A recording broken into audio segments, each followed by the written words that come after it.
Social media पर जैन समाज के सबसे लोकप्रिय, आप सबकी आवाज़ उठाने वाले, हर मुद्दे को आपके सामने लाने वाले चैनल महालक्ष्मी की ओर से आज आपके पास द्वादशी का दिन बहुत पावन दिन है। आज 7वें तीर्थंकर का जन्म और तप कल्याणक है। उससे पहले आज बहुत दर्द भरी बात के साथ समाज के लिए एक चिंतन की बात, जिसने हमारे घाव को कुरेद कर रख दिया है, आज ऐसी बात कर रहे हैं। बहुत जो है मंदिर बनाने वाले, बहुत मूर्ति बनाने वाले आज समाज को चेताने की बात कर रहे हैं। अरे पहले जैनों को तो जैन संभाल लो, बाकी मंदिर तो और बाद में बन सकते हैं, कुछ दिन इंतजार कर लो, वरना मंदिरों के अंदर पूजने वाले नहीं मिल पाएंगे। आज इसकी बात कर रहे हैं। चित्र देख रहे हैं आप, ज़्यादा पुराने नहीं हुए, घाव अभी भरा भी नहीं था कि घाव फिर ताजा हो गया।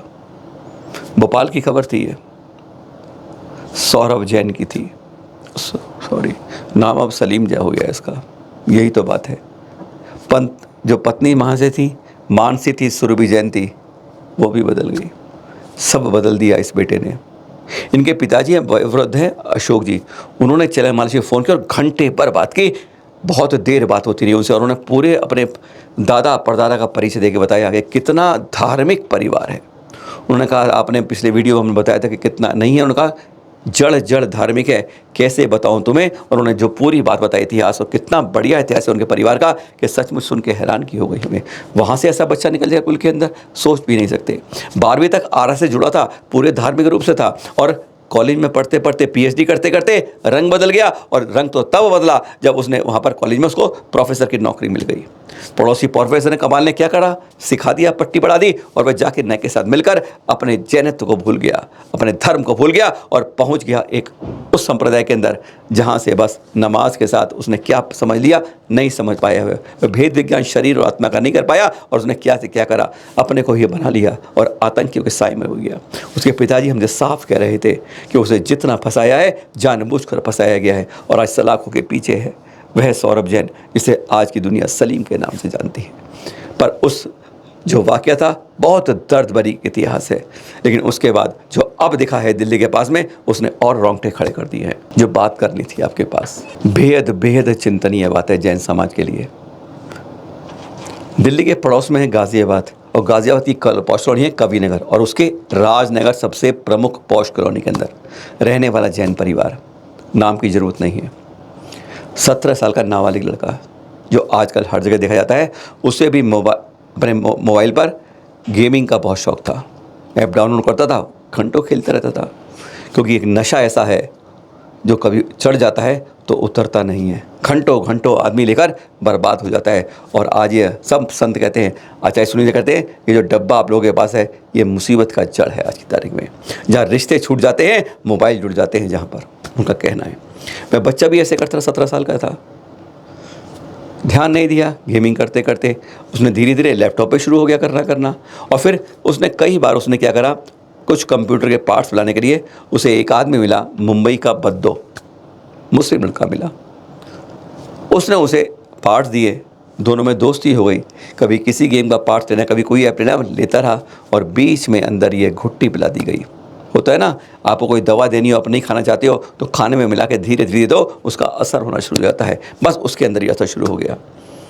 अल्लाह, मस्जिद याद हो गए, मंदिर और भगवान भूलता गया। ऐसा बुलाया, अब वह अंदर बाथरूम में जाके 2-2 घंटे बंद रहता, गेम कर रहा है, क्या कर रहा है समझ नहीं आता। रात को बत्ती जलती रहती, करता रहता, वो समझ खेल रहा है। पर उसने एक जगह बीच में क्या करा, उसने अब क्या करना शुरू कर दिया। घर से 5 बार जाता था, 1-2 बार तो 2 महीनों तक घर वाला नोटिस नहीं किया कि क्यों जाता है, फिर आ जाता है, कोई बात नहीं होती है। लेकिन धीरे धीरे नोटिस करने लगे पिताजी उसके कि दिन में 5 बार ही, हर रोज़ 5 बार, कोई ना कोई, और लगभग वही समय होता है, थोड़ा थोड़ा अंतर बढ़ जाता है, ऐसा है क्या खास बात। तो मालूम चला तहकीकात करने पर वह 5 बार मस्जिद में नमाज अता करने जाता है। मंदिर भूल गया है, मंदिर नहीं जाता है। कविनगर में मंदिर है, लेकिन नहीं जाता है वहाँ जैन मंदिर में, और वह मस्जिद में जाने लग गया है। रोका तो पता चला कि उसके पैर इतने अंदर गहरे, जाकिर नाइक की फिल्में देख के, स्पीच देख के उनकी, क्योंकि इतना ज़्यादा बदल गया है। और वहीं पर सेक्टर 23 संजय नगर जो है ना, वहाँ के इमाम जो मस्जिद का है, उसने उसको इतना बहका दिया, वह पिताजी से कहने लगा, अब तो मैं इमाम के साथ ही वहाँ मस्जिद में रहूँगा। बात इतनी बिगड़ गई कि यह एफआईआर तक करी गई कि ये जबरन धर्म को बदला जा रहा है, क्योंकि उस धर्म को लोग कह रहे हैं अगर कोई मन मर्जी से बदलता है तो क्या गलती करता है। आज ये सवाल समाज के सामने बहुत बड़ा चिंतन का आ गया है। हैरानगी होती है कि एक बच्चा गेमिंग करते करते, मोबाइल में गेमिंग करते करते इस तरह बहक जाता है, किस तरह उसे पाठ पढ़ाते हैं। पहले भोपाल का देखा और अब गाजियाबाद देखा, इससे साफ लगता है कि यह हिंदू और जैन धर्म के अंदर यह जड़ें कितनी गहरी कर दी गई हैं। जाकिर नाइक जो मलेशिया में जाकर छिपा था और पुलिस उसको पकड़ रही थी, तो जरूर धर्मांतरण की एक बहुत बड़ा फसाद, बहुत बड़ा ये बदलाव, कन्वर्जन बहुत बड़ी संख्या में हो रहा है। यह तो सामने आ रहा है हमारे, जो खुलासा होता है, जो नहीं खुलासा वो कितनी बड़ी संख्या होगी। आज ये चिंतन की बात समाज के लिए। हम मंदिर बनाते में रहते हैं, लोगों को समझाने में रहते हैं, अरे बड़े बूढ़े लोग आ जाते हैं, प्रवचन सुन जाते हैं, लेकिन युवा फौज जो भड़क रही है, बदल रही है, कहाँ से कहाँ गुजर रही है, अरे गिरती जा रही है, उसे समझने वाला आज कोई नहीं है। संतों के प्रवचन इस बारे में होने चाहिए, विद्वानों की बात इसमें होनी चाहिए, समाज को इस बारे में जागरूक करना चाहिए। इस बारे में कोई चिंतन मनन हम नहीं कर रहे हैं। ये बहुत बड़ी समाज के लिए विडंबना हो रही है साबित, जो इस तरीके से हमारे युवा बदल जा रहे हैं। कोई आतंकी बन रहा है, कोई मंदिर में जाके नमाज कर रहा है, मंदिर नहीं मस्जिद में कर रहा है। आज ये हालत हो गई है हमारी, कहाँ से कहाँ रुकोगे हम उसको। आज इस तरह युवा भड़क रहा है, बदल रहा है। पाश्चात्य सभ्यता तो एक पहले रंग दिखा चुकी है, हम रिश्ते भूलते जा रहे हैं, मोबाइल को पकड़े पकड़े कहाँ से कहाँ बदले जा रहे हैं। ये एसीपी हैं वहाँ के कन्वीनर के, उनकी बात भी सुन लीजिए, उन्होंने क्या कहा एक बार उनसे सुन लीजिए, जो कह रहे हैं हम जांच करेंगे और उसके बारे में मामले की छानबीन होगी। सुनिए। ये थाना क्षेत्र कबीरनगर में कल एक व्यक्ति द्वारा ये सूचित किया गया कि उनके पुत्र को कुछ ऑनलाइन गतिविधियों के द्वारा धर्मांतरित करने का प्रयास किया गया है, जिसके कारण वो कुछ संदिग्ध गतिविधियों में भाग लेने लगा है। उक्त सूचना पर तत्काल ही सुसंगत धाराओं में अभियोग पंजीकृत किया गया तथा इसमें सभी पहलुओं पर जांच की जा रही है। पूरे प्रकरण के संदर्भ में अग्रिम वैधानिक कार्रवाई सुनिश्चित की जाएगी। यह चेतावनी है बहुत बड़ी, खतरे की घंटी है बहुत बड़ी है। आज हमारे अचल तीर्थ बदले जा रहे हैं, यह कोई नई बात नहीं हो रही है, पर जो विश्वास जगमगा रहा है, जिन मंदिरों में जाने वाले युवा जो कदम है उनको बहकाया जा रहा है, यह भी एक बहुत बड़ी चेतावनी है समाज के लिए। मंदिर और मूर्तियां आज जिस गति से हमारे मंदिरों में स्थापित हो रही हैं, उससे आधे से कम से भी ज़्यादा हमारे श्रद्धालु उस नए मंदिरों में आ पा रहे हैं।